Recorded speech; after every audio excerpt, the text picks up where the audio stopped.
O tema de hoje à noite é de extrema importância, pois trata do problema do mal, o problema do sofrimento. Não será uma abordagem exaustiva, por questão de tempo, limitação, e a nossa proposta é uma exposição de João capítulo 9, e não um estudo sistemático sobre o problema do mal e do sofrimento.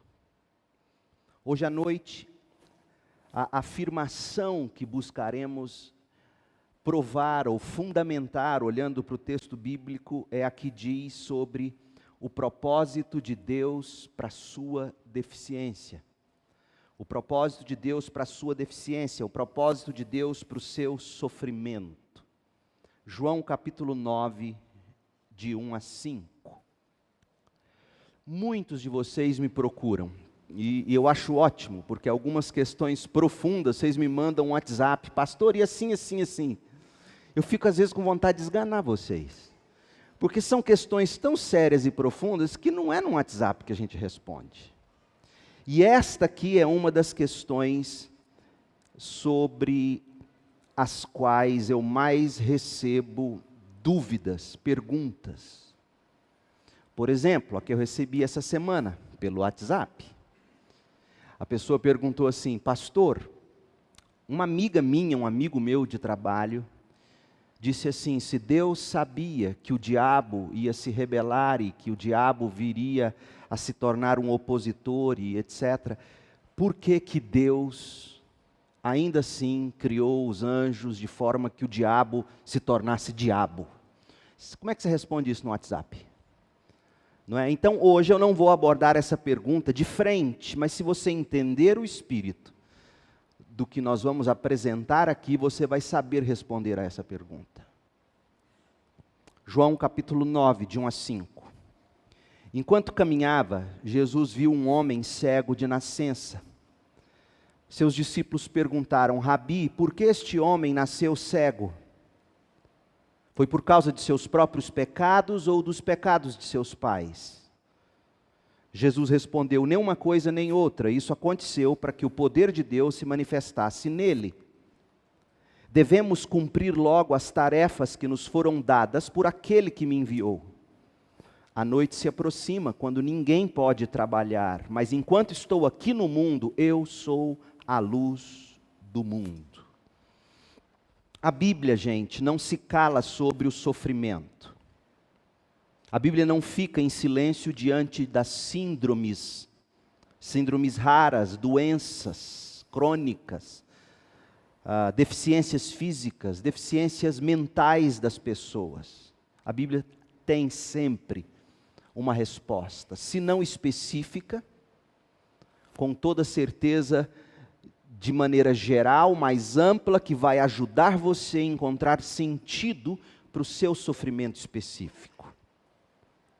Pode ser o autismo, pode ser a síndrome de Down, uma deficiência visual ou auditiva, doença crônica ou degenerativa, câncer ou qualquer tipo de condição rara, impronunciável ou incompreensível, porque o que não falta sobre essas questões são siglas que descrevem doenças. Por exemplo, transtorno do espectro fetal alcoólico, espinha bífida, e centenas de outros diagnósticos com siglas e nomes, às vezes impronunciáveis ou incompreensíveis. No entanto, seja como for, a Bíblia, a todas elas tem uma resposta. Cada síndrome, doença ou deficiência traz consigo dores e infortúnios peculiares. Traz uma maneira particular de transformar décadas e décadas de vida naquilo que ninguém nunca sonhou para si mesmo, tampouco para sua família. O nascimento de um filho com uma síndrome, com uma deficiência, com uma doença rara. A vida conjugal, a vida familiar se transforma no que nenhum dos dois, quando sonharam em se casar, achava que seria. Tudo foi irrevogavelmente alterado e viver nunca mais vai ser a mesma coisa. E às vezes a gente fica com a sensação, mas eu não fui previamente consultado a respeito disso, para saber se era isso mesmo que eu queria, para saber se eu suportaria esse sofrimento. Quantas pessoas não se sentem assim? Graças a Deus, porém, que nenhum de nós é deixado sozinho para encarar as síndromes, as doenças, as deficiências, o sofrimento, seja na nossa própria vida, seja na vida de alguém que a gente ama muito. Deus é conosco e Ele nos deixou Sua palavra. E a Bíblia tem sim muito a dizer sobre o nosso sofrimento. Graças a Deus, Deus não nos deixou apenas com o diagnóstico médico, com o prognóstico da doença. Nós não somos entregues às nossas próprias ideias, aos nossos medos, aos nossos temores, a respeito da tal doença ou deficiência. Nós não somos entregues a nós mesmos a respeito da dor ou do sofrimento. Isso significa que nós não temos que buscar sentido para o sofrimento na opinião das pessoas. Significa também que a gente não precisa recorrer à religiosidade ou à crendice popular em busca de esperança para suportar ou para sobreviver, porque nós temos a Bíblia, e a Bíblia está permeada de sofrimento e de tristeza.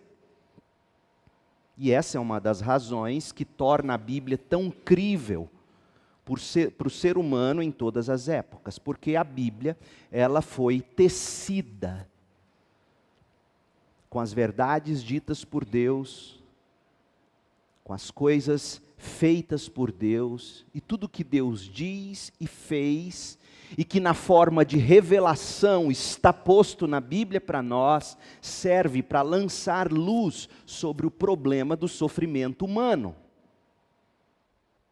Não é incidental, portanto, que na história que nós temos em tela aqui diante de nós, a cura deste cego de nascença, não é incidental, não é por acaso que Jesus tenha dito o que ele diz no verso 5, e nós vimos isso semana passada, quando ele diz, eu sou a luz do mundo. Por que Jesus diz isso? Isso significa que nós não somos deixados no escuro sobre o significado das trevas do sofrimento.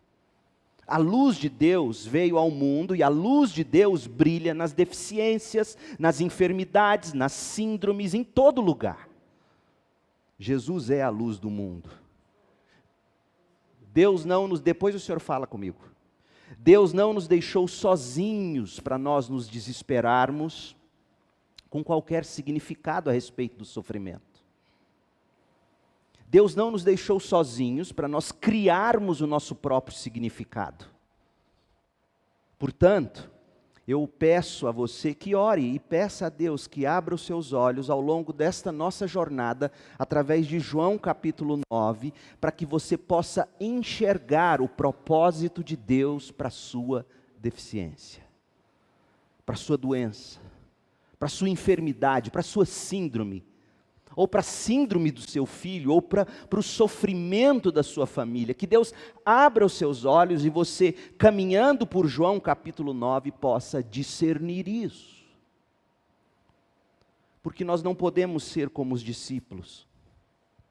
Os discípulos, em face da deficiência visual daquele homem, buscaram algum sentido, como vimos, e está posto no texto claramente, os discípulos buscaram sentido nas causas do problema. Mas Jesus revelou que a esperança que a gente precisa para prosseguir nunca está na causa, mas no propósito de Deus para todo e qualquer tipo de sofrimento. Ouça de novo o texto. Enquanto caminhava, Jesus viu um cego de nascença e seus discípulos perguntaram a causa daquela deficiência. Rabi, por que este homem nasceu cego? Foi por causa de seus próprios pecados ou dos pecados de seus pais? Eles querem a causa. E Jesus responde, nem uma coisa nem outra. Jesus mostra o propósito. Isso aconteceu para que as obras de Deus, o poder de Deus se manifestasse nele. Verso 5, eu sou a luz do mundo. Está claro aqui para nós que o sofrimento humano, seja esse sofrimento fruto de enfermidade, síndrome, deficiência, o sofrimento humano, conforme Jesus nos mostra aqui, nunca deve ser encarado, gente, pela perspectiva causal. O sofrimento é para ser encarado da perspectiva proposital. Posto que a explicação que Jesus deu para a deficiência visual do homem cego de nascença não estava nas causas passadas, mas nos propósitos futuros, versículo 3. E essa maneira de nós encararmos o sofrimento é tanto revolucionária como redentora. Mas nesse ponto, quando eu afirmo isso, alguns dizem assim, ô pastor, calma lá, como assim? Porque é nesse ponto, quando a gente fala dos propósitos redentores, os propósitos salvadores, os propósitos santificadores de Deus para o sofrimento, é nesse ponto que surgem as objeções. Objeções do tipo, como é que pode Deus, sendo amoroso, permitir tanto sofrimento no mundo? Como pode Deus, sendo sábio, permitir que o diabo nascesse ou existisse? Essa pergunta, por mais que você ache que não, é a pergunta que mais faz pessoas fugir do Deus das Escrituras. Porque as pessoas argumentam assim, ou Deus é todo poderoso, mas não é bondoso o bastante para pôr um fim no mal, para pôr um fim no sofrimento, ou o contrário. Ele tem bondade, mas não tem poder para evitar o mal e o sofrimento. E aí as pessoas vivem com esse dilema, não pode ser que haja um Deus que é todo poderoso e todo bondoso existir. E aí, diante do sofrimento, essas pessoas entram em crise. Para muita gente, o maior problema do cristianismo está na presença do mal no mundo, está na presença do sofrimento no mundo, e na forma como nós cristãos dizemos que Deus usa amorosamente o sofrimento para o nosso bem, redentor, salvador, santificador. As pessoas não aguentam essa afirmação. Mas deixa eu dizer uma coisa para você, a verdade é que o mal e o sofrimento não são provas contra Deus. E eu vou te dizer por quê. O mal e o sofrimento acabam sendo provas da existência de Deus. Como assim? E aqui eu preciso ser um pouquinho filosófico. Eu vou tentar traduzir para vocês o que filósofos pensam em páginas e páginas e páginas. Eu vou ser bem simples. Como é que eu posso dizer que o sofrimento e o mal não são provas contra Deus? Pelo contrário, são provas da existência de Deus. Pense comigo. De onde vem a ideia de que não é justo o ser humano sofrer tanto? De onde vem a ideia de que não é justo o sofrimento, o ser humano sofrer tanto? De onde vem a ideia de justiça para você poder dizer isso é justo, isso não é justo? Outra pergunta. Por que nós acreditamos que os seres humanos não deveriam sofrer? De onde vem essa ideia? De onde vem a ideia de que o ser humano não deveria ser excluído, como acontece na sociedade? De onde vem a ideia de que não é justo um ser humano morrer de fome, um ser humano ser oprimido? De onde vêm esses sentimentos? De novo a pergunta. De onde vem esse nosso senso de justiça? De onde vem o nosso senso de misericórdia, de bondade, de amor? De onde vem? Isso vem do Deus, o Criador, que é justo, e por isso a gente tem um senso de justiça. Isso vem de Deus, o Criador, que é misericordioso, e daí vem o nosso senso de misericórdia. Deus que é bondoso, e daí vem o nosso senso de bondade. Deus que é amor, e daí vem o nosso amor. De onde vem o sentimento de igualdade? Todos os seres humanos são iguais. Gente, isso vem da Bíblia judaico-cristã, que explica que Deus nos criou à sua imagem, a imagem de Deus, a semelhança de Deus, e portanto, por termos sido criados à imagem e semelhança de Deus, todos nós somos iguais e merecemos o mesmo tratamento. Se você tirar esse Deus criador da equação, você vai ficar sem explicação lógica e coerente para dizer isso é justo, isso não é justo. Todos são iguais. Esse sentimento de misericórdia, de bondade, de amor, se você tira Deus disso, você arruma um problema. Timothy Keller argumentou muito bem quando no livro dele, A Fé na Era do Ceticismo, editora Vida Nova, A Fé na Era do Ceticismo, ele disse assim, e aqui ele vai atacar o que as nossas universidades estão cheias, o que a mídia tanto critica quando cristãos dizem, não pode ser assim. Ele vai atacar aqui a teoria evolucionista, a teoria naturalista. E olha o que ele diz. O mecanismo evolucionista da seleção natural, ouça, preste atenção. Se você acredita na evolução, se você acredita nas teorias de Darwin, você tem que acreditar, você não pode ter qualquer sentimento de justiça ou injustiça, misericórdia ou bondade, igualdade, amor. Você não pode ter isso. Por quê? Olha o que ele diz. Porque o mecanismo evolucionista da seleção natural depende da morte, da destruição e da violência dirigida pelos fortes contra os fracos. Uau, e é verdade. Porque segundo a teoria da evolução, nós só estamos aqui porque nós somos mais fortes e nós fomos vencendo os mais fracos e matando e conquistando. Então é perfeitamente natural pessoas explorarem os mais fracos, pessoas matarem os que dão trabalho e impedem a melhor evolução da raça ou da espécie. Timothy Keller continua. Agora, se você tem certeza de que esse mundo natural é injusto, esse mundo natural é tomado pelo mal, você, mesmo que não queira, está admitindo a realidade de algum padrão extranatural ou sobrenatural, a partir do qual você elabora o seu juízo. Fecha aspas. Então, trocando em miúdos, se nós não achamos justo o sofrimento, esse senso de justiça só pode vir de alguém.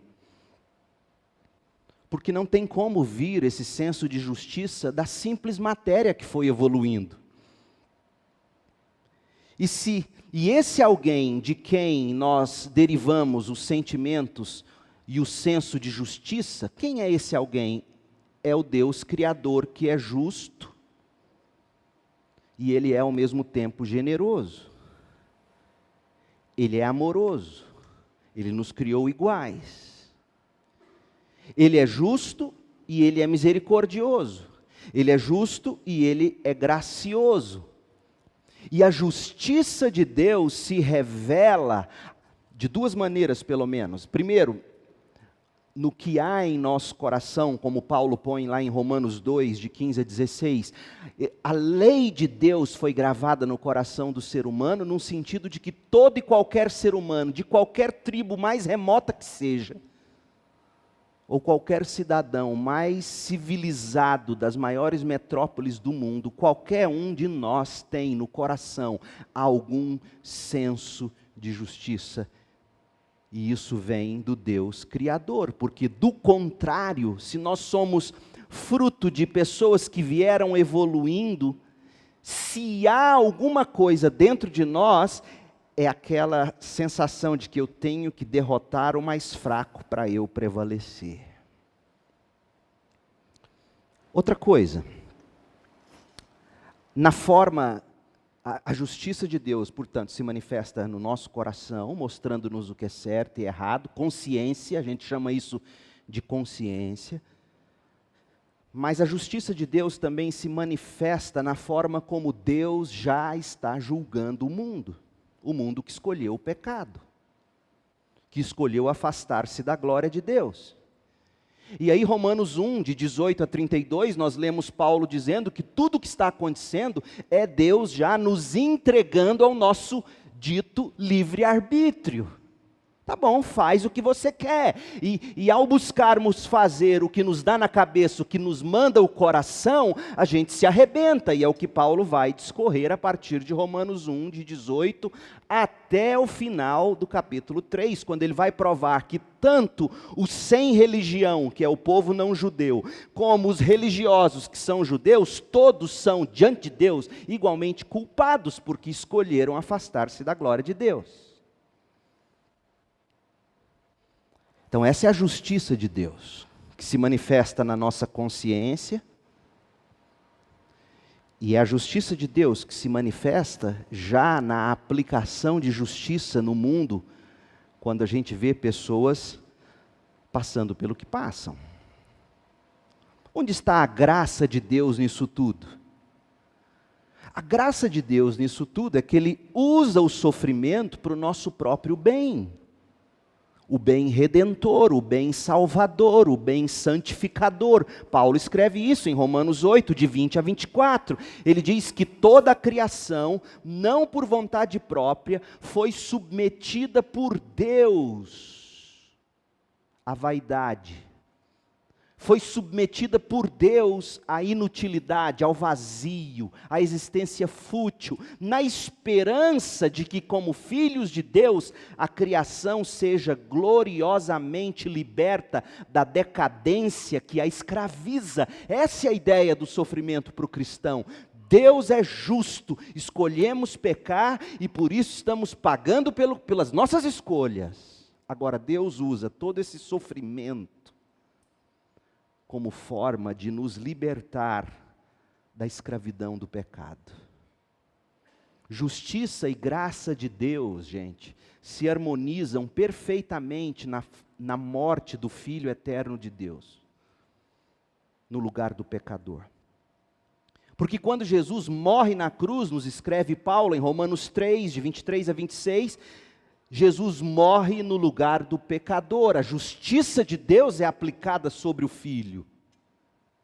Mas a graça de Deus é derramada daquela cruz e se estende a todos quantos creem na vida e na obra de Jesus no nosso lugar. A todos quantos creem que o que nós merecíamos em termos de justiça de Deus por causa do nosso pecado, caiu sobre Jesus na cruz. E quando nós cremos nele, nós não vamos provar da justiça punitiva de Deus, nós vamos provar da graça salvadora. Então, nós sofremos em consequência do nosso pecado.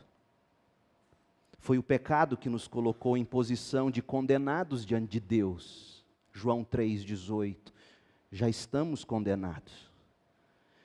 Foi esse o trágico caminho que cada um de nós escolheu. Então a pergunta não deve ser: por que Deus permite o sofrimento?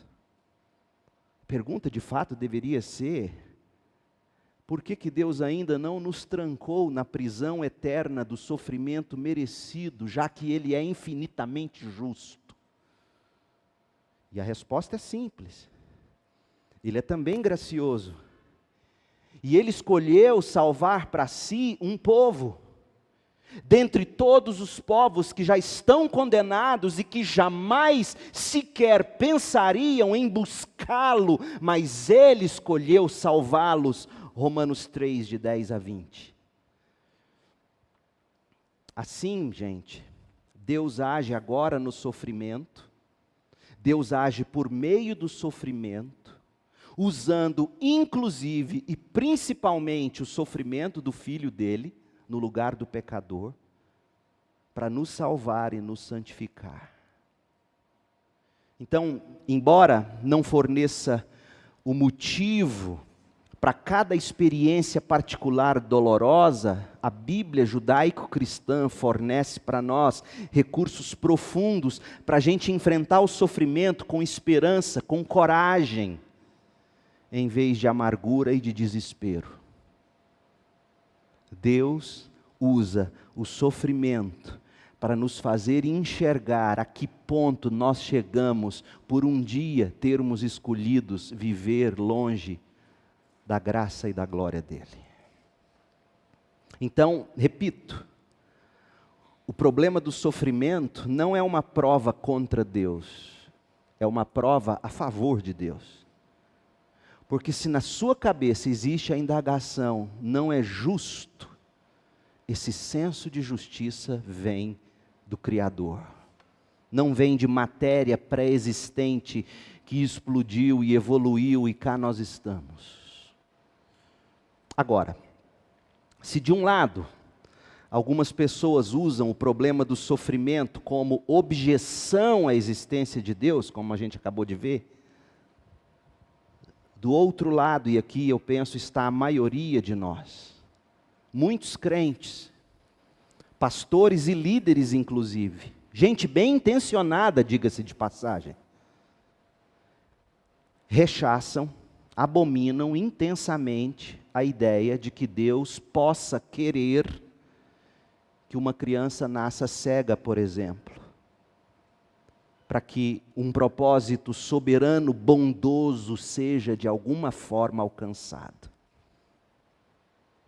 Realmente, gente, a princípio, principalmente se você está no olho do furacão do sofrimento, soa verdadeira e soa até piedosa você ser contra soa verdadeiro, soa piedoso, você ser contra a ideia de que Deus possa querer que uma criança nasça com alguma deficiência. Eu entendo você.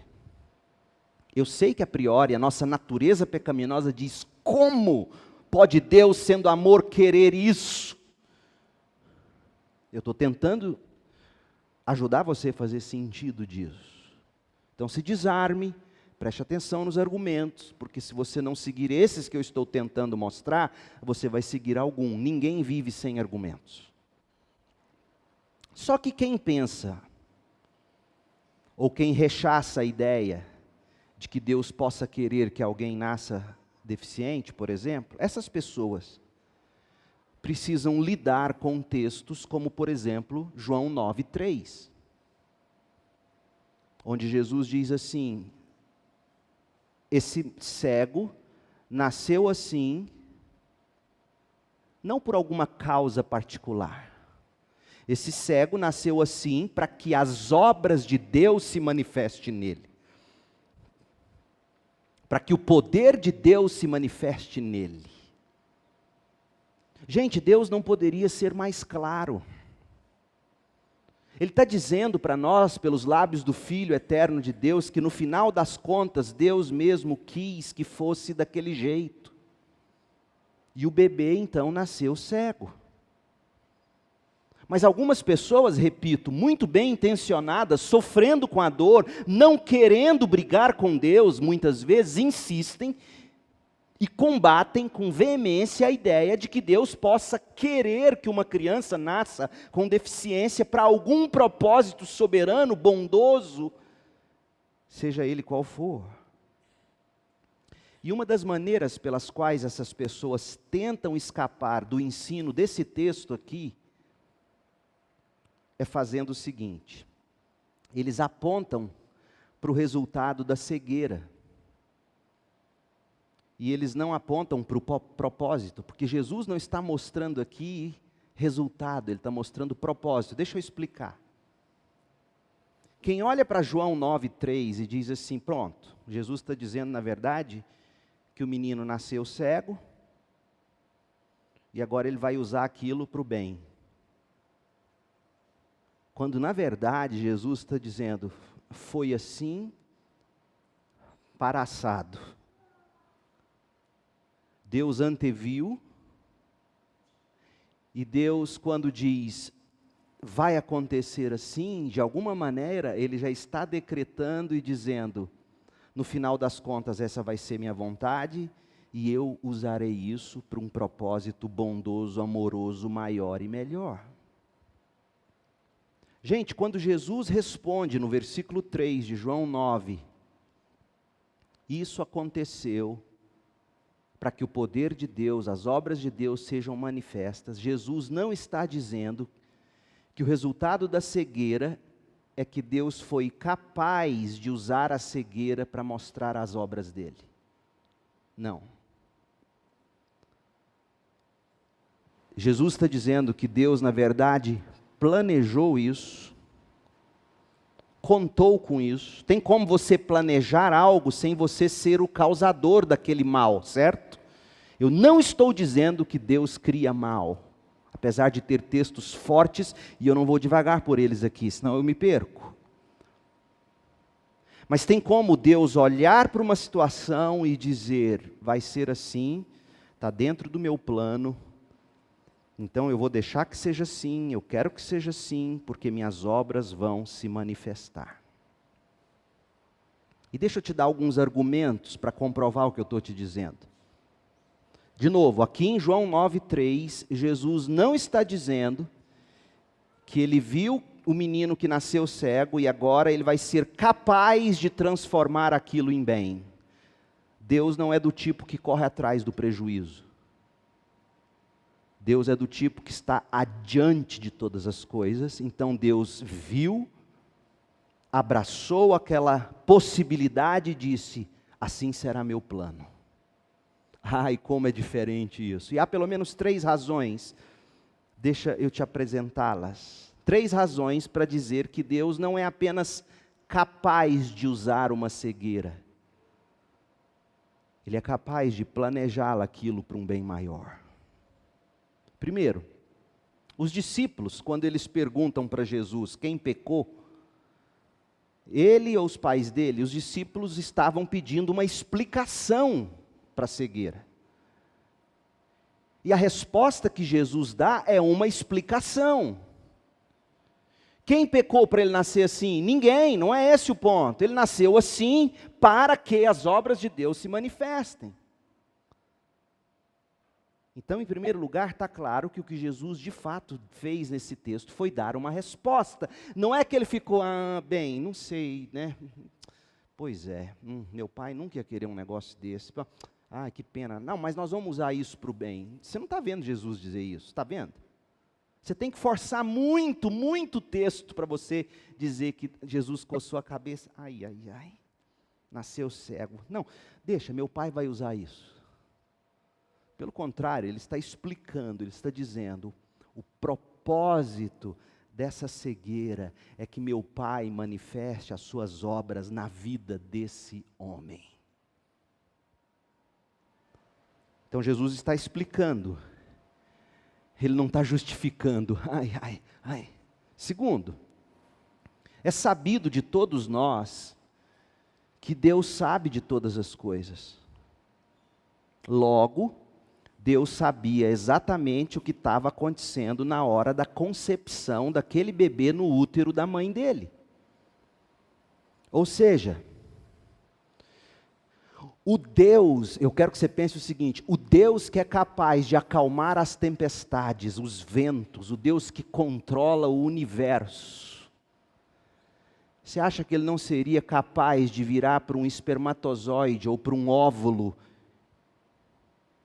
que em algum momento, quando esse espermatozoide tal, com o óvulo tal, na fecundação disso que se transforma num ovo fecundado, Deus sabendo que um ou outro tem algum problema de carga genética, alguma coisa defeituosa que ao entrar em contato, geraria um menino cego de nascença. Deus tendo visto isso, Ele não poderia dizer assim, não, sai daí espermatozoide. Você acha que não?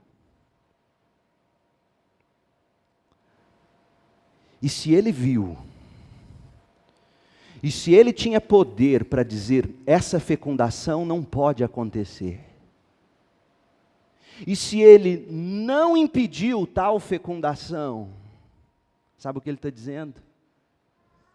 Eu tenho um propósito para essa criança que vai nascer. E o propósito é a manifestação das obras do meu Pai. É a manifestação da glória de Deus. Isso precisa entrar fundo no seu coração.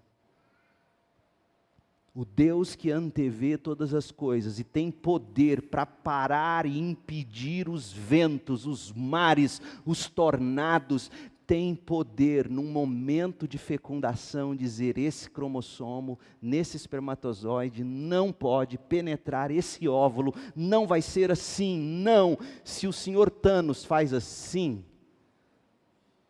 Deus não precisa nem fazer assim. Então, em segundo lugar, quando Deus olha uma fecundação dessa e permite que ela aconteça, Ele não está dizendo para si mesmo, lá numa reunião com a Santíssima Trindade, ai, aquele espermatozoide não pode entrar lá, não pode, eu não quero. Ai, entrou. Ai, agora nós vamos correr atrás, nós vamos dar um jeito de abençoar esse ceguinho, tadinho. Não faz isso. Deus viu, Deus deixou, porque Ele tem planos, como está dito aqui em João 9,3, isso aconteceu para se manifestar as obras de Deus. Então, em primeiro lugar, Jesus não está fugindo da resposta, Ele deu a resposta. O problema da cegueira desse menino não foi a causa, mas o propósito. Segundo lugar, Jesus está dizendo, meu Pai viu, meu Pai deixou e meu Pai quis que assim fosse, para que se manifestasse a glória de Deus. E em terceiro lugar, qualquer tentativa de negar o controle soberano de Deus, o controle sábio de Deus, o controle amoroso, o controle intencional de Deus sobre a concepção, sobre o nascimento de alguém com deficiência, com doença, com síndrome, seja lá o que for, qualquer pessoa que tenta olhar para isso e dizer, não pode ser assim, Deus não ia querer dessa forma, precisa responder alguns textos bíblicos, além de João 9,3, por exemplo, Êxodo 4,11. O Senhor Deus perguntou a Moisés, quem forma a boca do ser humano? Quem torna o homem mudo ou surdo? Quem o torna cego ou o faz ver? Por acaso não sou eu, o Senhor? Como é que você sai desse texto? Outro texto, Salmo 139, 13 a 16. Salmo 139, 13 a 16. Tu me formaste, tu formaste o meu interior, o salmista falando. Tu me teceste no ventre de minha mãe. Lembra da história do espermatozoide, do óvulo, da concepção? Deus tece no ventre de minha mãe.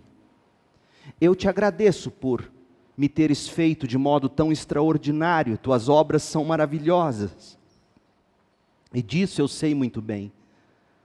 Tu me observavas quando eu estava sendo formado em segredo, quando eu era tecido na escuridão do ventre da minha mãe. Tu me observavas quando eu estava sendo formado. Verso 16, tu me viste quando eu ainda estava no ventre, cada dia de minha vida estava registrado no teu livro, cada momento foi estabelecido quando ainda nenhum dos meus dias existia. Portanto, gente, negar o controle soberano de Deus, o controle sábio de Deus, o controle amoroso, o controle intencional de Deus sobre a concepção, a gestação de cada bebê, é negar esses e tantos outros textos da Bíblia que declaram veementemente a ação soberana de Deus sobre tudo. Logo, o significado do que Jesus disse em João 9,3 não é obscuro. Jesus está dizendo para nós o seguinte: fuja dessa fixação na causalidade das coisas, como explicação decisiva para o sofrimento. Fuja disso. Afaste-se também de qualquer rendição à futilidade, ao absurdo, ao caos ou à falta de sentido. Volte-se para os propósitos e para os planos de Deus, porque não há criança, não há deficiência, não há doença, não há síndrome, não há sofrimento algum fora dos propósitos de Deus e que Ele não tenha dito, assim seja, para que se manifeste a minha obra poderosa na vida dele que vai nascer. Esse é o Deus soberano. E alguém poderá dizer: pastor, mas o meu caso é diferente, porque meu bebê foi formado perfeito, as ultrassonografias mostravam isso, todos os exames de imagem mostravam, meu bebê era perfeito, foi gerado com perfeição, meu bebê estava normal. O problema foi o erro médico na hora do parto, e por causa do erro médico, ele nasceu com essa paralisia cerebral, ele nasceu com essa deficiência.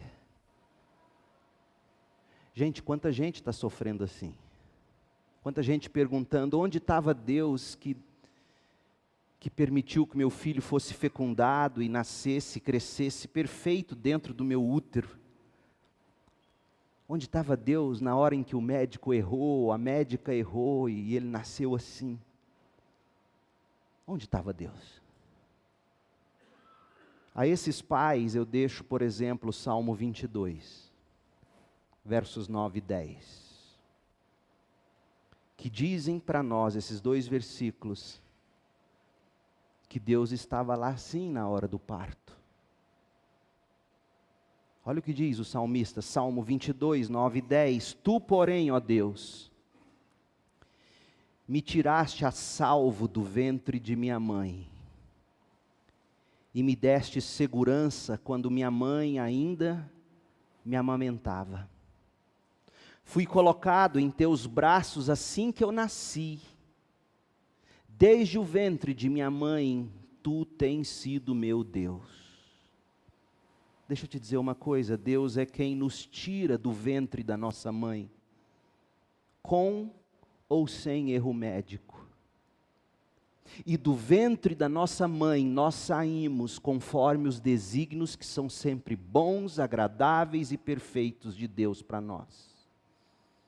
A bem da verdade, a verdade da palavra de Deus, todas as coisas acontecem segundo os decretos soberanos de Deus, para que a obra poderosa de Deus se manifeste em nossa vida através dos decretos de Deus.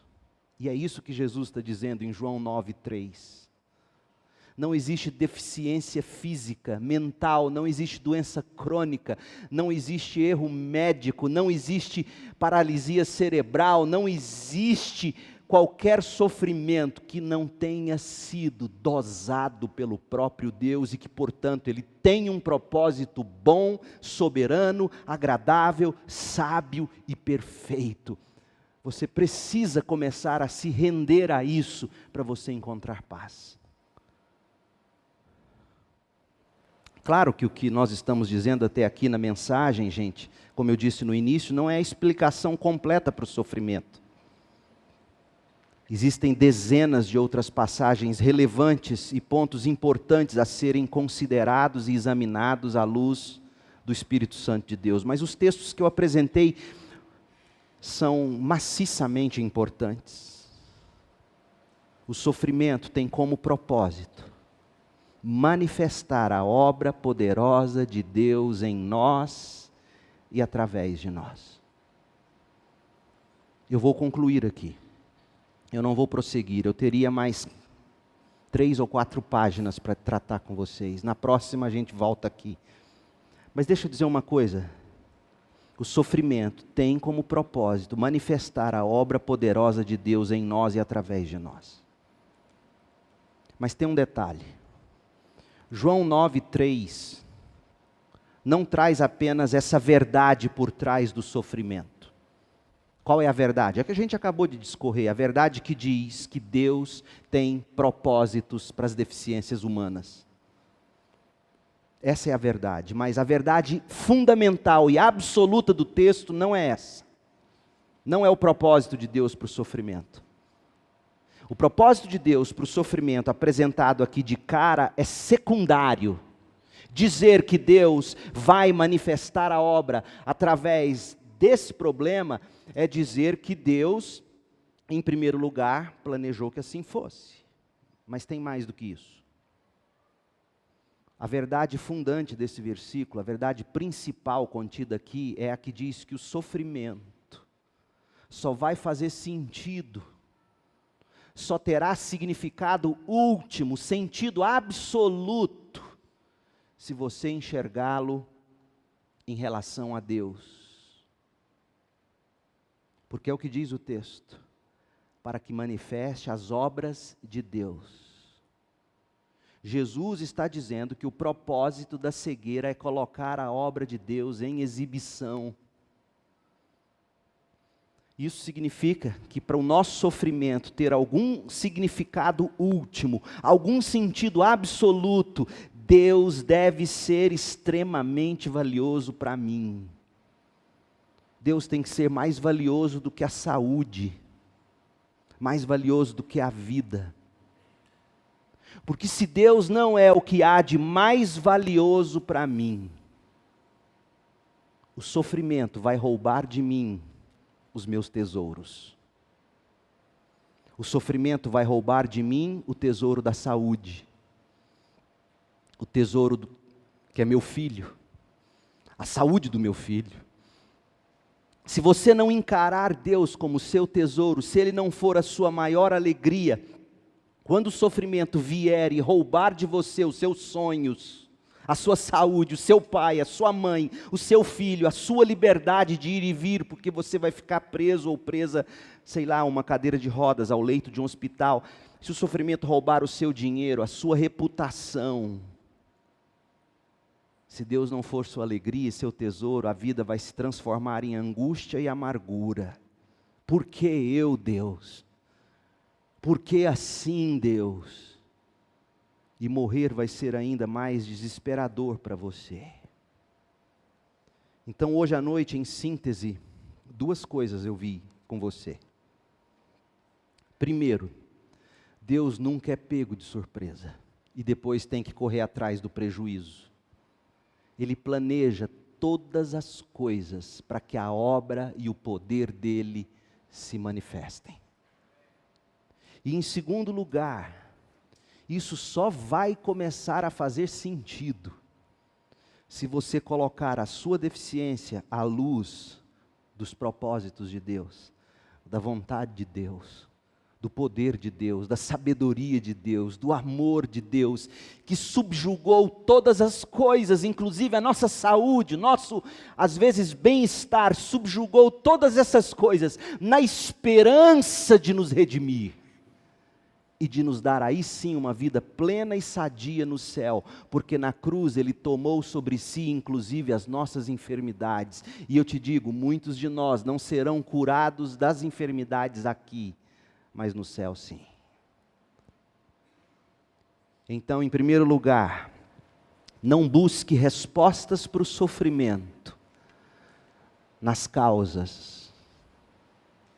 Busque resposta para o sofrimento no propósito de Deus. Em segundo lugar, não subtraia Deus desse sofrimento. Você não terá forças para prosseguir.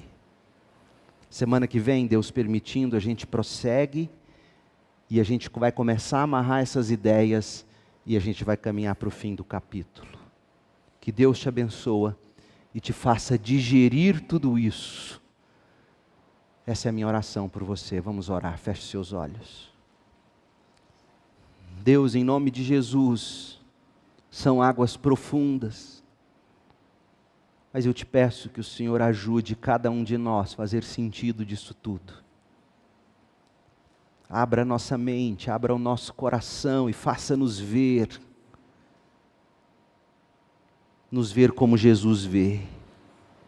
Ele é a luz do mundo, Ele é a luz que nos faz ver a luz. Ó Deus, misericórdia dos que estão sofrendo, dos que estão debatendo com perguntas, com a não aceitação dos teus planos sábios. Ó Deus, misericórdia, afofa esse coração, essa mente, e que eles consigam, cada um de nós, ver a tua bondade em todas as coisas, a tua sabedoria em todas as coisas, ver o teu amor, mesmo que através do sofrimento. O Senhor é conosco, em meio às tempestades, o Senhor está conosco em todo e qualquer momento. Ó Deus, ajuda-nos a regozijar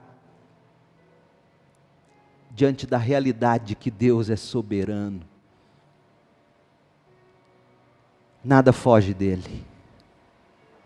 E tudo vem sempre pintado, tecido, equilibrado com a justiça e a graça de Deus. Ó Deus, faça-nos deitar nos teus braços, como o bebê que deita no colo da mãe, e suspira, e descansa, e dorme em paz, porque ali se sente seguro, saciado. Faça-nos assim nos teus braços. Ó Deus, o Senhor nunca nos desamparou e nunca vai nos desamparar. O Senhor não lança fora aqueles que te buscam. E eu quero te pedir em nome de Jesus, esse ou essa que me ouve, que o Senhor possa atraí-lo com graça irresistível, que possa ser lançado por terra as armas da luta e da briga com o Senhor, e que haja paz, e que haja consolo, e que haja salvação, porque Jesus sofreu o nosso sofrimento, aquele sim que nós não suportaríamos. Caiu sobre ele a sua ira, a justa ira de Deus, para que agora nós simplesmente possamos dizer: misericórdia de mim, Senhor. Eu creio e recebo Jesus pelo que é e pelo que fez por mim. Ó Deus, ajuda-nos, em nome de Jesus, amém.